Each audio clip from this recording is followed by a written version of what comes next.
medal in the lightweight four at the Sydney Olympics, and he's back in the squad after a year off.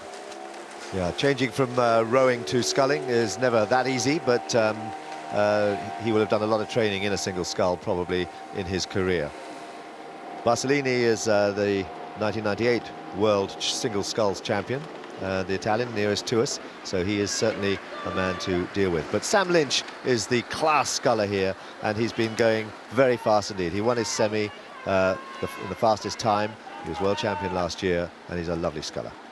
Mind you, he's mindful, Dan, of a few words said to him by Peter Haining after he won last year. Peter Haining, of course, who won for Great Britain 3 times consecutively in the 90s, who said the second time's harder. Well, he should know. He should know. He's actually now rowing. He's made a transfer the other way. He's rowing in the British lightweight 8 at the moment, at the age of 40. But it's Edwards who's gone out in front, the man new to sculling. He's gone out in front and he's sculling very nicely. Sits quite upright here. Silver medalist from Sydney. And Ingo Uhle, who's really a very effective sculler. He was 4th last year and 4th in the lightweight double in Sydney. But it is Australia just leading from Ireland at the moment. Sam Lynch finding his stride now, moving smoothly in second place there. And then the other 3 crews above him just bunched up there, Euler, Tucker and Hase. Just worth mentioning the Japanese sculler on the far side there. Very useful, the 28-year-old from Nagoya. We haven't seen him, but he was a member, Dan, if you can remember, in 2000 of Japan's successful lightweight quadruple scull, which gave them their first ever gold medal. Yes, it's, Japanese rowing is interesting because it's usually based on university rowing, and then from then on they move into the world of business and working for the man, if you like, and they move away from their rowing, from their sport, so they don't have a chance to develop. But Hase is certainly somebody who has carried on with his rowing, and he is a class act. And up here now he's well in the hunt for medals. And here's Basilini, who must be one of the most frustrated men around, because he's a class act. Apart from winning in 98 this particular competition, he was successful in 1999 in the lightweight pair. But with the likes of Luini and Pettinari around, for him to find a place in the lightweight double is a nightmare. Well, absolutely, and there's nothing really he can do except perhaps change to rowing and try to get into the 4. But look at Sam Lynch. That's such superb sculling. He's a really masterful sculler.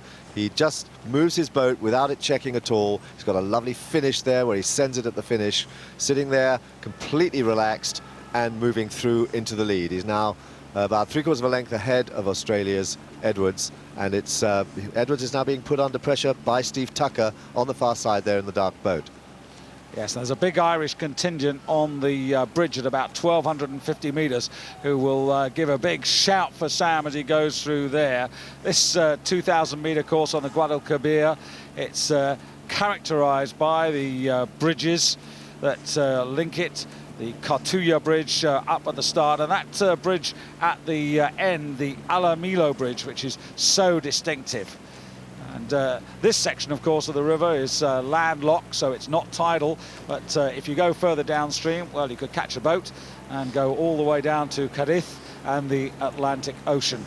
But nothing like that will be on Sam Lynch's mind at the moment as Tucker makes a move. Look at Steve Tucker go, though. He's very long forward, very, very aggressive sculling, and he really has got his tail up. He's moving, pushing on to Sam Lynch. This is his big push, Tucker. Middle 1,000, that's where it really has to work.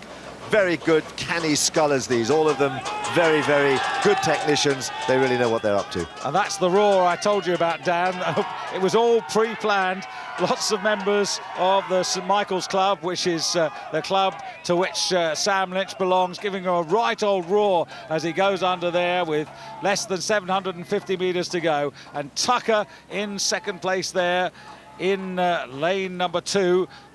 At the moment on his own in the silver medal position, and a battle going on for 3rd and 4th. Germany involved in that, at the moment. Sam Lynch at 33 strokes a minute, looking very comfortable there. Steve Tucker doesn't look like he's going to get fussed too much by anybody behind him, but can he make a move on Sam Lynch? I doubt it.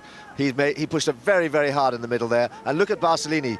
Going through 1,500 metres, Barcellini has moved ahead of the rest of the field there. Now he's tracking Tucker. Can Tucker hold him off? Because I don't think Tucker's going to catch Lynch. Lynch now sculling away from the field. This is masterful sculling, wonderful sculling. Yeah, well, Lynch was much the quickest of everybody during that third quarter, 1:42.03. And as you said, Dan, the man chasing really hard now is Barcellini, who's not quite as quick as Steve Tucker, but that looks as if it could be reversed any time now, because it's Sam Lynch who's in front now. Barcellini is on the bottom of your picture on the left there. Tucker's just almost at the top of the picture. You can see him there, and it's a difficult angle, but Barcellini is getting there, Dan, to the American, and there's not a great deal between the two of them. Tucker's up at 38 strokes a minute. He's been up there for an awful long time, and this is very, very tough. But he's still got a guard about a third of a length on Barcellini. Barcellini's coming with a real flourish at the end, but no one's going to touch Sam Lynch, who is sculling very, very well indeed. But look at Barcellini go, closest to the camera. Still got some work to do. Look at the line of the bow balls there. It's still Steve Tucker who's got the advantage, but here comes Barcellini, the 24-year-old from Navarra. He's up at 42 strokes per minute, and he's just gone through now, and he's into the silver medal position, and he's still attacking. That's a great, great finish from Barcellini. Steve Tucker had really done all his work in the middle and couldn't hold off Barcellini. Although he was still rating high, he wasn't moving the boat. But it's Sam Lynch coming home for his second successive title, with Barcellini overlapping him, and Steve Tucker rode out into third place. Well, that's a tremendous performance by Sam Lynch, and for my money, Dan, probably a better performance by him here than it was in winning last year on the Rotsey. Performance, Dan. Well, he lost 1.38 seconds in the third quarter to Lynch, which left him 5 seconds off the pace. And then, in the final quarter, he got to within 1.5 seconds. So, if only.